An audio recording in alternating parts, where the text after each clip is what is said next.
नमस्कार। हाल ही में एक वीडियो ने कह सकते हैं इंटरनेट पर बवाल मचा दिया है। इसमें क्रिकेट, पैसा और राष्ट्रवाद के बीच एक जबरदस्त बहस छिड़ी हुई है। अब देखिए, ये सब शुरू तो हुआ 2026 की आईपीएल नीलामी से, लेकिन इसकी जड़ें भारत बांग्लादेश के बड़े ही कॉम्प्लेक्स रिश्तों तक जाती हैं। तो आखिर ये वीडियो इतना विवादास्पद क्यों है? चलिए, आज हम इसी के तर्कों को जरा आसान भाषा में समझते हैं। वीडियो शुरू ही होता है एक सीधे चुभने वाले सवाल से, क्या वाकई क्रिकेट और हत्या साथ साथ चल सकते हैं? यही वो एक सवाल है जो इस पूरे विश्लेषण की, कह सकते हैं, बुनियाद है। तो आइए देखते हैं कि ये सोर्स इस विस्फोटक दावे को सही ठहराने के लिए क्या-क्या दलीलें सामने रखता है।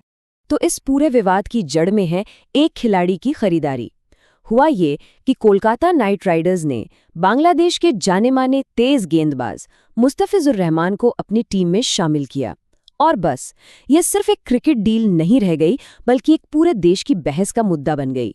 तो सबसे पहले चलिए उसी नीलामी पर चलते हैं जहां से ये सारा विवाद शुरू हुआ और समझते हैं कि आखिर ये मामला इतना बड़ा बना क्यों। 2.5 करोड़ रुपये मुस्तफिजुर रहमान के लिए ये एक रिकॉर्ड तोड़ रकम थी। इसने उन्हें आईपीएल इतिहास का सबसे महंगा बांग्लादेशी खिलाड़ी बना दिया। लेकिन सोर्स के मुताबिक जहां एक तरफ जश्न था, वहीं दूसरी तरफ एक बहुत बड़ा नैतिक सवाल भी खड़ा हो गया था।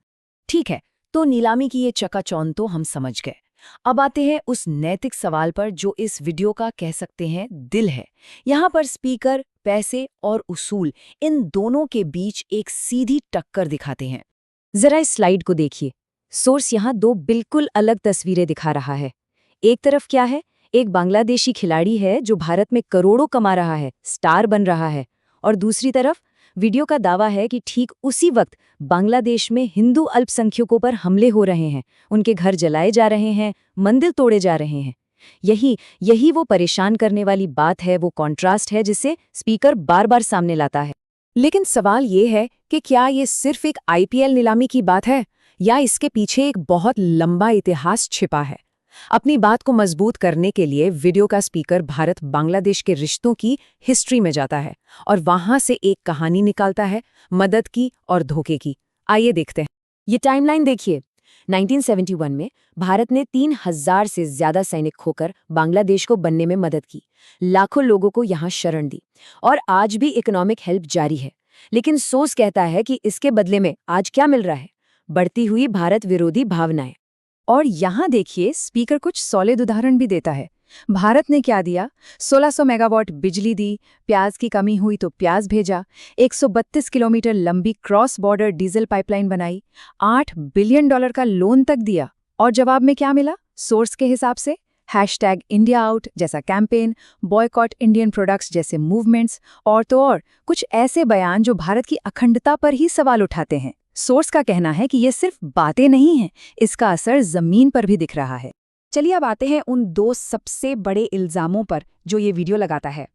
पहला है डेमोग्राफिक चेंज, मतलब जनसंख्या में बदलाव, और दूसरा जियोपॉलिटिकल बिट्रेयल, यानी एक तरह का राजनीतिक धोखा।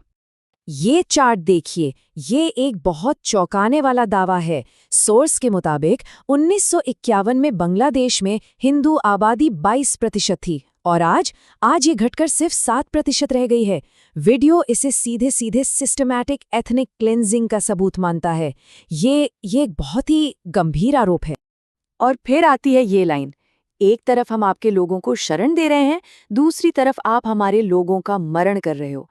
बस ये एक लाइन सोर्स के पूरे तर्क का, कह सकते हैं, निचोड़ है। इतना सीधा और कठोर कंपैरिजन ही इस वीडियो के इमोशनल इम्पैक्ट का सबसे बड़ा कारण है। वीडियो में इन घटनाओं को इस धोखे का सबूत बनाकर पेश किया गया है। जैसे एक तरफ पाकिस्तान के साथ बांग्लादेश के बढ़ते सैन्य रिश्ते, पाकिस्तानी जंगी जहाज का चटगांव बंदरगाह पर आना, और दूसरी तरफ दुर्गा पूजा पंडालों को जलाना या मूर्तियों को तोड़ने जैसी धार्मिक उत्पीड़न की कथित घटनाएं। तो अब हम उस पॉइंट पर पहुंचते हैं जहां ये पूरा तर्क सबसे ज्यादा भावनात्मक हो जाता है। ये वो पल है जब स्पीकर क्रिकेट स्टेडियम की रोशनी की तुलना बांग्लादेश की गलियों के कथित अंधेरे से करते हैं। ये स्लाइड स्पीकर के उस गुस्से को, उस नैतिक आक्रोश को साफ दिखाती है। हम उनके लिए तालियां बजा रहे हैं, वो हमारे यहाँ लाठियां बजा रहे हैं। हम उनकी पहचान बना रहे हैं, वो हमारी पहचान मिटा रहे हैं। ये जो पैरेलल स्ट्रक्चर है ना, ये इस बात को बहुत पावरफुल बना देता है कि जब एक तरफ मनोरंजन चल रहा है तो दूसरी तरफ कथित तौर पर अत्याचार हो रहा है। तो इन सभी दलीलों के बाद आखिर सोर्स हमें किस नतीजे पर लाता है और हमारे सोचने के लिए क्या सवाल छोड़ जाता है, चलिए देखते हैं। समाधान बिल्कुल साफ रखा गया है। सोर्स कहता है कि अपनी प्राथमिकताएं तय करो। देश पहले, क्रिकेट बाद में। सिद्धांत पहले, मुनाफा बाद में। स्पीकर का संदेश सीधा है कि मूल्यों का क्रम सही होना चाहिए। और आखिर में ये सवाल, अगर मुनाफे का नशा ऐसे ही छाया रहा तो क्या देश का सम्मान कहीं खो जाएगा? ये सवाल सिर्फ क्रिकेट के बारे में नहीं है, बिल्कुल नहीं। ये इससे बहुत बड़ा है।